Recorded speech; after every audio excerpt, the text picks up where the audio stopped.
Hey, what's going on, everybody? So, we're still in the start of 2024, and as we look ahead, started thinking about things in games, storytelling tropes that maybe we can retire them in 2024. I don't know if you think what you think about that, Charlotte. Yeah, I mean, I feel like everyone has had the game experience where you're playing something and you're like, really? We're doing this again? Yeah, exactly. Do you want to start us off with your first trope that you are sick to death of? I'm going to start off with this one just because there was an Xbox Direct yesterday, and much to my surprise, they revealed the new... We've dated both podcast recordings. Yes, we're recording this, I don't know, the day after the Xbox Direct. But yeah, one of the games that they revealed was, and it's been talked about, so it wasn't like a huge surprise, but it was the new Indiana Jones game by Machine Games, executive produced by Todd Howard.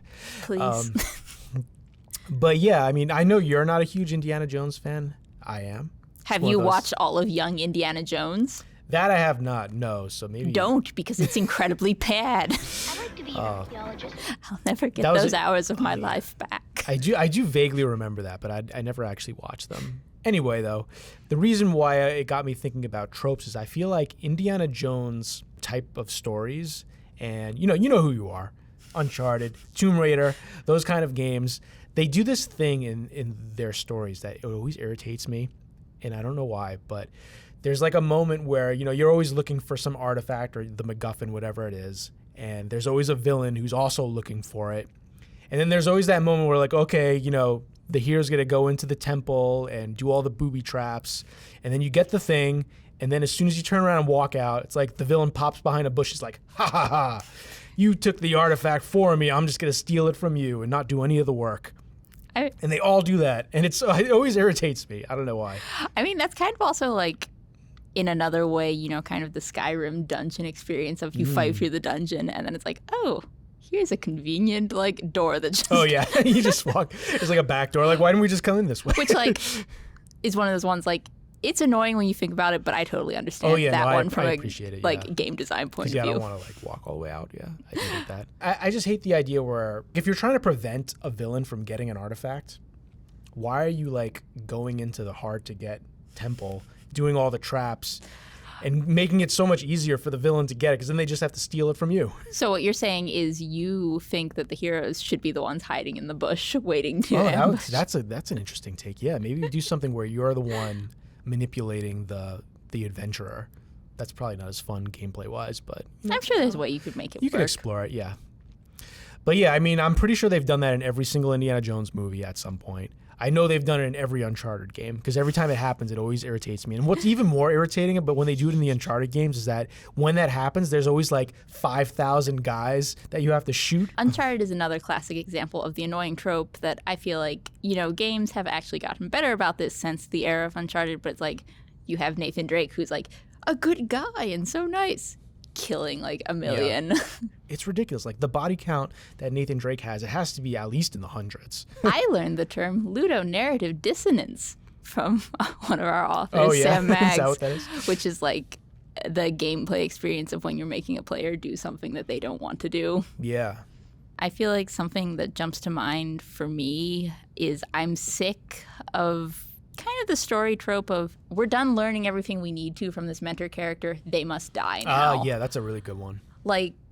I totally understand the appeal of it from a storytelling point of view, because it's oh, this character has served their purpose. Get rid of them. Yeah. And it's one, everyone sees it coming. It's the most predictable death you can ever do. And two, just the fact that death is not the only way to have someone not be. I mean, even sitcoms have the problem where it's oh, this character's actor is pregnant, so this person has to be pregnant. And it's there are other ways to handle how to get rid of a character that you don't actively use. Yeah. And it's stop killing people off just to kill people off. Yeah, that's a really good one, because I do think when it's used well in a story, it's when it's used as not so much, oh, the character has taught you everything you need to know and has served their purpose. It's more when it's abrupt. So it's like right when you start to learn, and then the mentor character goes away, and it's like, oh, now the main character is like screwed because they didn't finish their training or whatever. And yeah, it's like something that actually is causing conflict in the plot rather than, oh, we're sad now that someone died. Back to our lives. Yeah, exactly. Yeah. I mean, with any trope, it's like there are good ways to subvert it and like good ways to handle it. I'm trying to think of like ones that have done it a little bit better. I kind of am reminded a little bit of Lord of the Rings because not Gandalf, but I'm thinking about like Bilbo because it's cool when you have like a character that's like a father figure and then they're gone, but then you can like revisit them and then you can like, oh, look how much I've changed and like you're like a totally different person. Like I kind of like that element of storytelling where you can how you illustrate how relationship dynamics like change dramatically because of events that happen in your story. Yeah, I mean, I do love the trope even just of like a character no longer being the same person that they were and like unable to return to that. Oh my God, have you ever read the story Shirley Jackson, right? That's the horror. That's an writer. author. Yes, Shirley Jackson. She has this story called, oh my God, what is it called? I think it's called like Come Home Louisa or something like that. And it's about a girl who runs away from home. And eventually she comes back. And it kind of like plays with it, but it's like so creepy and like good. You should definitely read it. It's told from the first person of the girl that runs away, but it definitely plays with that idea of like relationships drastically changing as time passes, and it's super like subversive and like creepy in a psychological way. See, that you mentioning like father figure makes me think of like, I think most people in the gaming community have like clowned on this trope by this point because it was so prevalent in games for so many years, but it's like, stop giving a character a child to give them like emotional growth or like just kind of like soften a like hard man character. Yeah. No more children. Which, I mean, that's another thing. Like, I just laugh so much that like the Jedi, like Fallen Order was like, oh, Cal is like a teen. He's learning. And then you go to Survivor and it's like, oh, at the end of it, we must give him a child because now he's grown up and he must now have a child because that is what game narratives must do. And I'm like, stop. He's like early mid-20s. Calm down. Yeah. Maybe back in the 80s, that was what you need to grow up. Nowadays, it's just like, it feels, you just need to get your student loans under control. Then you've grown up. It feels like a weird like factory. Like yeah. When you said that, though, it actually made me think of another one, which I don't like, where it's like, I guess the way I would describe it is like the binary parents, where one of your parents is like a saint and the other one is like a complete terror. And that always just felt like strange to me because it's like, okay, if like your father figure is supposed to be this amazing person, like why are they married to this other person who's like treating your family like crap and is plotting to murder all you and all that kind of thing? I always thought that was always bizarre when like the two parents are so like polar opposites. Yeah, and I mean, I do love narratives that kind of like explore that deification of a parent and kind of like more examining them as like, oh, they were actually a real person and had flaws. Yeah, that I like too, yeah. Made me think a little bit about Final Fantasy 16. You're always thinking about Final in Fantasy. that regard. Because, yeah, I think like in the beginning of that game, there's definitely some weird parent dynamics that seem a little unrealistic. There are some weird dynamics all around. Like, God, that one quest in Final Fantasy 16 where they're like, Jill is sad that she can't help out anymore. Let's go on a quest without her to get her some flowers. Oh, man. Yeah, that'll give her some agency. Poor Jill. She deserved better. Speaking of Final Fantasy, kind of like an overall narrative trope that I think Final Fantasy 15 was exceptionally bad about is like, okay, I'm fine with if you want to do like extended media to like build out a world more than you need to understand in the main narrative. But like when there's just like tons and tons of tie-in media that you have to have watched to begin to understand what's happening in the story, I hate that. That's kind of like the way I feel about, I don't want to trigger anyone, but like the Marvel movies.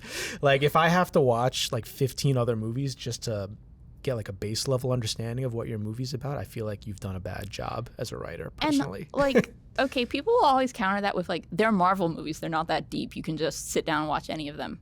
I watched season 2 of Loki. I enjoyed season 2 of Loki. Did I have any idea what the extended plot going on in Loki was? No.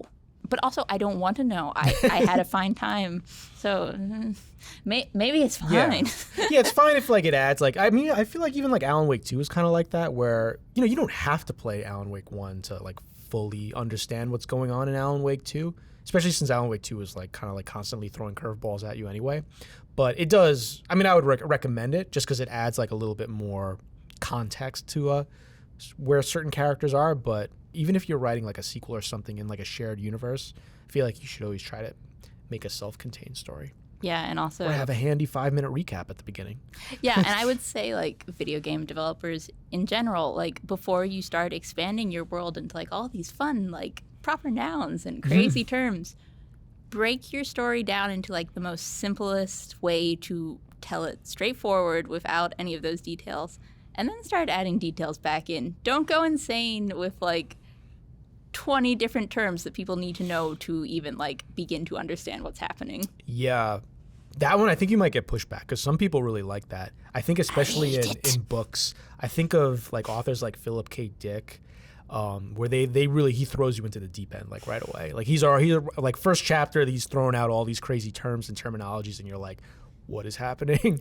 Which like, I haven't read him, but it's like if the intent is, kind of giving you that like, what is happening, it works. But, like if you're just using all those terms without kind of properly establishing them and expecting your reader to like, kind of know what's going on, then you're not doing a good job. I think when it's done effectively, it's like, because one thing I think it helps with, it makes the world feel a little bit more real because you don't have like as much exposition maybe, so you don't have like characters being like, hey, remember when that blackout happened 20 years ago and it destroyed all the robots and blah blah blah blah blah. Like people don't talk like that, so I think it helps in that regard. But yeah, to your point, I think it has to be like the story has to take you down a natural path that will naturally like reveal certain things that I think. Yeah, and that's like another thing with exposition. People think that it's, either it's a character giving you information straight or like there's just nothing. And it's like, no, good exposition is, kind of woven into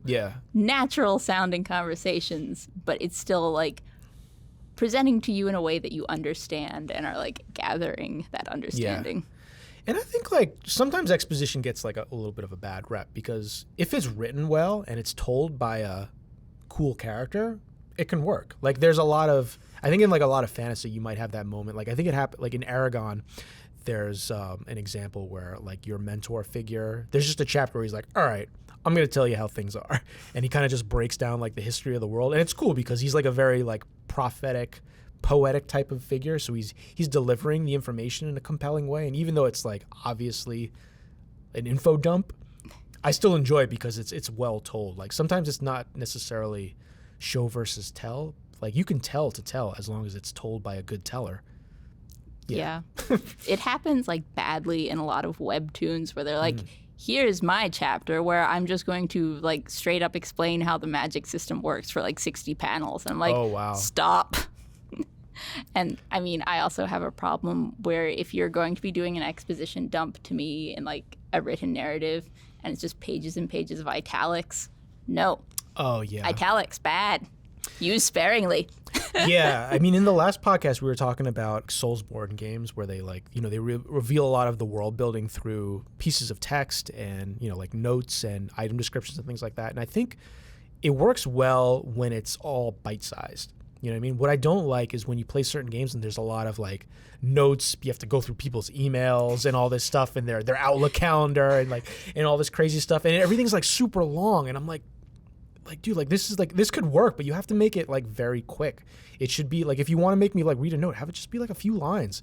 I think like what works in like Elden Ring and Dark Souls is like, yeah, there's like a ton of backstory in the item descriptions, but they're like 2 paragraphs, like really short paragraphs, and they're well written. So I think the brevity helps a lot.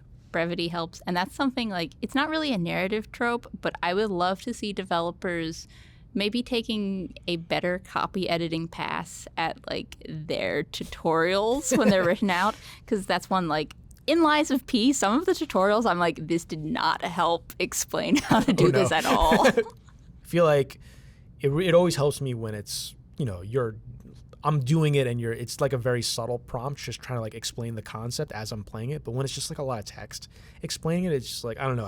It's very hard for me personally to like figure it out. All right, here's my time for a rant. I saw a tweet the other day that was like, yeah, like Half-Life is a great story, but the gameplay is bad. I'm like, Half-Life 2 is the foundation of gameplay for every single, like, especially first-person shooter, but so many games that are now out. And I'm like, it is insane that you're saying this. And also just like, Half-Life 2 was an amazingly well done, like, teaching you how to use new weapons without being like, this is a tutorial. It was great gameplay. Oh, man. In all honesty, I haven't played any Half-Life game. And it's not because I'm not interested. I just don't know how, because are those like PC-only games? No, but yes. Oh, my God. So, like, they have been ported to many things, and, like, a good number of the ports are good to perfectly decent, but I think specifically for you, like, I don't think the port of the Orange Box was ever that great. Did they ever have like an Apple or a Mac version? Yeah, there are Mac versions. All right, I have to check that out because I feel like I'm also lucky because I've gotten this far and none of the story's been spoiled. I don't really know what it's about, so That's I also can like, get it fresh. I am the biggest Half-Life fan in the world. Like, the story, it's an appealing story, but I would never look at Half-Life and be like, yes, this stands the test of time because of the story. We've talked a lot about exposition. I feel like my next trope kind of falls into that, and I've seen it a lot in like any kind of game that has like a very like in-depth like lore and history, but I'm gonna call it the museum walkthrough. And you know what I'm talking about. You've all had that like one mission where like, okay, for some reason we're in a museum and I'm gonna have to walk through this museum, and look, I could stop by these exhibits and I could hit a button and someone's gonna teach me about the world for 10 minutes, and then I'm gonna walk 5 more feet and hit another button, and there'll be a nice diorama I could look at, and they'll tell me, such and such federation was founded in 1254, blah, blah, blah, blah, blah. And then it's the worst when, like, the whatever audio is playing, like, is really long, and you're like, can I press the next button now? I know, it literally makes me feel like how I feel when I was a child in a museum I didn't want to be at. I get the intent. You're trying to, like, make this history, and, like, okay, yeah, like, obviously in worlds there are going to be museums, so it's kind of a good idea, but I think the problem I have with it is not so much the existence of the museum. Like, I think it's cool that it's there, but it shouldn't be a crutch for establishing like your world and like the history of your world. Like, I think there are better ways of communicating that, especially like in the beginning of a game, the essential historical elements of whatever like world you're creating or story you're trying to tell. Like, I don't think I should have to walk through a museum to like understand I don't think what I the should have to factions walk are. through a museum. You know what is a game that does great little environmental museum-esque pieces for building the world? Half-Life 2. Oh, they did it? Okay, so maybe it's Eli not as Vance's recent. lab has so many fun little details in it that, like, you don't need to look at them, but, like, if you look at them, you get a ton of, like, background on, like, the war and kind of just, like, what Eli and Alex's life has been in the time that Gordon Freeman has been gone. It's a great time. Everyone should go play Half-Life 2. Let's leave now. Okay. One game that I think did it well, big surprise, is actually Final Fantasy VII Remake, because it happens towards, I don't think this is a spoiler, but like, you know, there's a point where you're towards the end of the game, you're kind of like in a big enemy headquarters, and there's like a section that is like a little mini museum. And I think it's cool because it's like, you already know like all the history behind like the villains and what's at stake and all that stuff, and it's more just like giving a little extra color to the motivations of the corporation or the headquarters or the villains, for lack of a better word. And it's not like super long either. But yeah, that's my rant on museums. Interested what people think. Are you anti-museum or pro-museum in games? All right, what do you want to rant about next? I don't like the trope of like the mercenary outfit as a villain, like, you know, like the soldiers for hire kind of company. I don't know why. There's just something about those types of villains. I just feel like it's shorthand for, I'm just gonna have like an endless supply of guys in black t-shirts and machine guns. And the whole like money as a motivator for like military outfits, like obviously it's like a real thing and it's part of our world, but I just feel like a lot of times when they're made as villains, they just become like super uninteresting. And I don't know, like I think it's way more interesting if you're motivated by some like really deep internal conflict or just something you're really passionate about, as opposed to just like, oh yeah, my client's paying me, I'm just gonna like walk around and protect this thing with a gun. And I don't know. Yeah, and I guess it's kind of like a sliding scale because like Uncharted grunts, who are you? Why are you doing this? Go back to your family. But then I guess, like any Star Wars game, it's like stormtroopers make sense. Yeah. They have a whole like reason for being there. I guess really it's funny because the more like you get into an organized military faction, it's probably more likely that they would just keep doing what they're told to do. One game that I think did the whole like at least like the military type of the kind of like militia idea was Phantom Liberty, because in that one they're not just like soldiers of fortune. They have like very specific ideals, and they're put in a position because of like history and the events, and they're very committed to their sort of like dictator type leader. But I think like the explanation they give in the game, it's very much like appropriate for like the world of cyberpunk, but also it's like very relevant to like how those types of military dictatorships like actually do come up and come to power in our own history. They handle their like militia type bad guys in a very, very cool way. Do you have any other ones? I definitely have just a few like more general gameplay tropes that have annoyed me. Just stuff like overly restricted saves. Like obviously there are games where like you obviously can't save everywhere, but I know like Alan Wake 2, why could I only have 3 saves? Oh my god. Definitely like another one that I feel like game developers are always trying to find a better way to do this, but I feel like the better ways just don't do it, is the ever hated button reaction during cutscene to make it interactive. Oh yeah. Like I don't need to press X mid cutscene to feel like I'm involved in the narrative. Like, just have the cutscene and then get me back to the gameplay. Yeah. And a lot of times for me, when I'm watching a cutscene, that's kind of like my cue to like turn my brain off and just chill out. So then it's like, oh, you got to hit X to like get out of the way of this log. And I'm like, oh, I wasn't ready, and I die. Yeah, I guess like you would call them QuickTime events, right? Yeah. Yeah, I'm not a huge fan of those, especially nowadays. I mean, you don't really need to do that.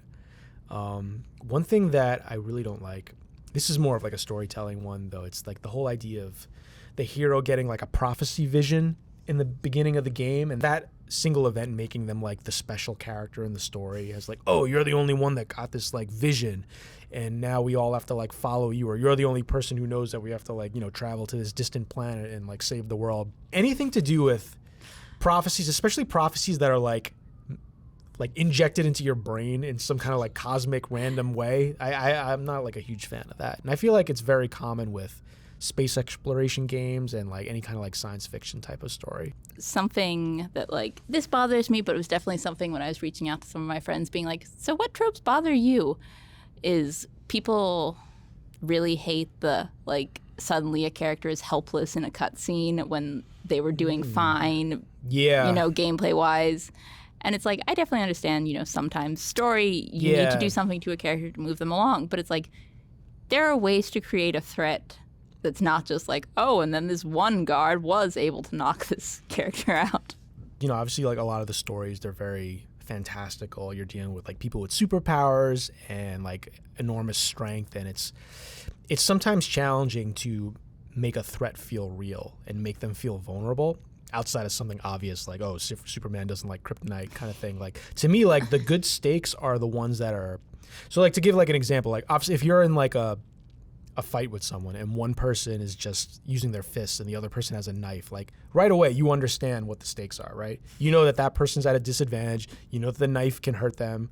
But the problem with, I think, a lot of like superhero movies and a lot of like supernatural movies, even like with like God of War and like stuff like that, is like, you might see like a character can like punch someone and they go flying through a wall, but I have no idea like, all right, well, how many times does he have to do that before he dies? You know what I mean?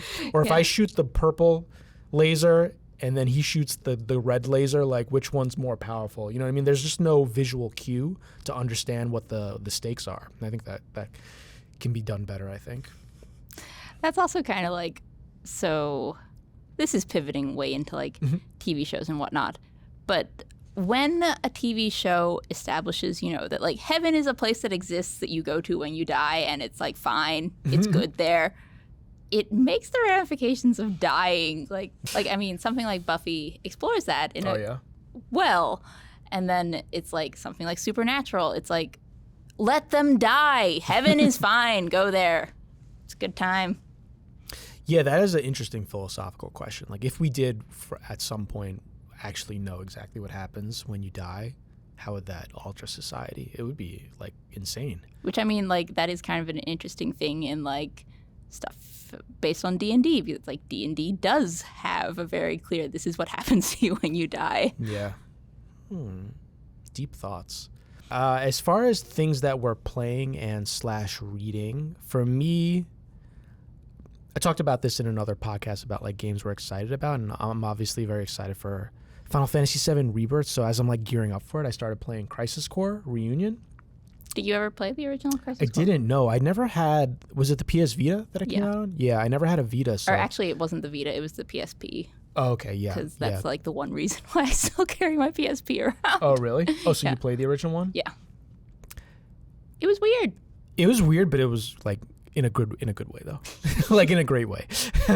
Because well, first of all, I mean, like the gameplay is like super addictive. I don't know. I found it like, especially like all the side missions that you can do and how you can like fuse materia to like make new materia and more powerful builds. I don't know. I found that aspect of it. Maybe they updated it for the new version. Like, this does not sound like my experience. Yes, I don't know how much they changed for the remake, but yeah, they did a great job. And what's cool about it is I know the characters of Cloud, Aerith, and Tifa, they used the voice actors from the remake, which is cool because I think they all did like a really good job.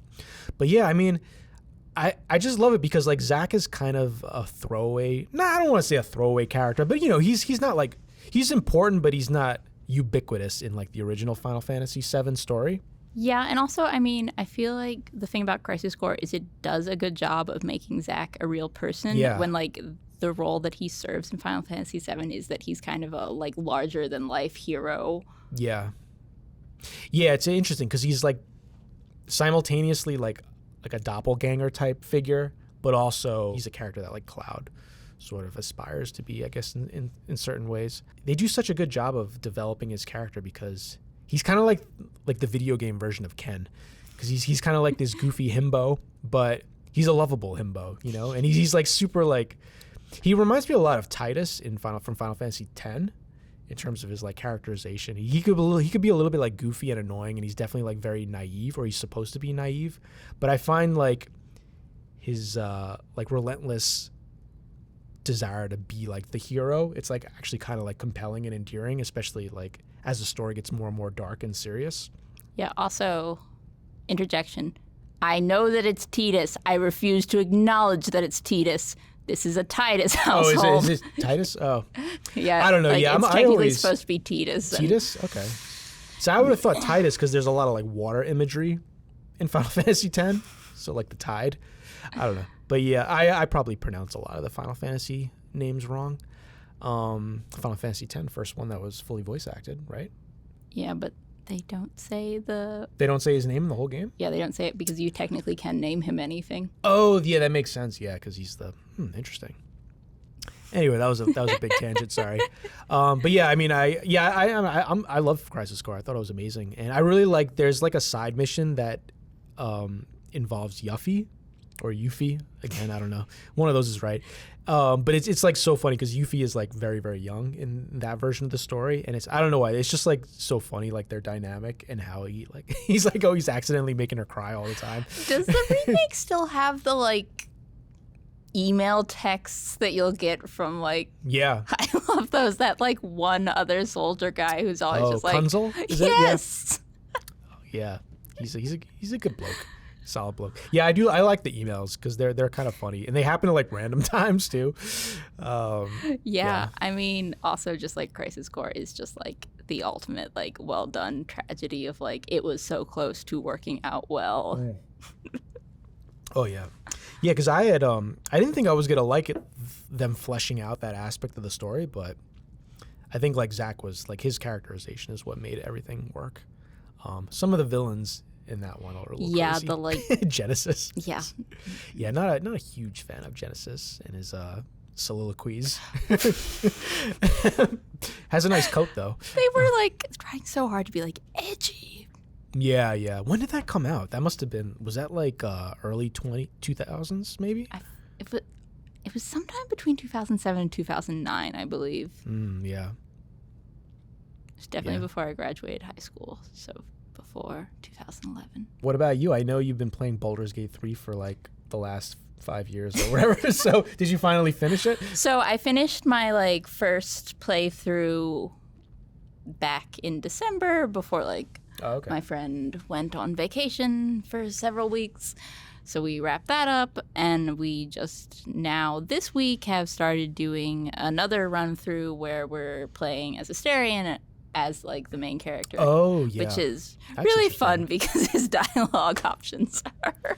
Yeah, that must be like a totally different experience. Because when in my playthrough, I played as like a custom character. Yeah, my first playthrough, I did custom character, and then it's just like, I'm going to have a really good time having Asterion and Gale interact in this playthrough because it's like they are both going to make each other worse. Yeah, I wasn't a huge Gale fan. Gale is like the quintessential white man. Yeah, he's a little arrogant for me, and he always kept like wanting like, I need like a magical item to like prevent me from blowing up. I need to eat things. I was like, you stay in camp, be quiet. All right, that's everything we wanted to talk about today. Definitely let us know if you have any storytelling tropes or gameplay tropes that you're sick of and you want to see retired in 2024, or if you think our tropes were horrible and they should remain in the gaming canon. Definitely remember to like and subscribe if you're appreciating these videos because it definitely helps us. All right. Peace out.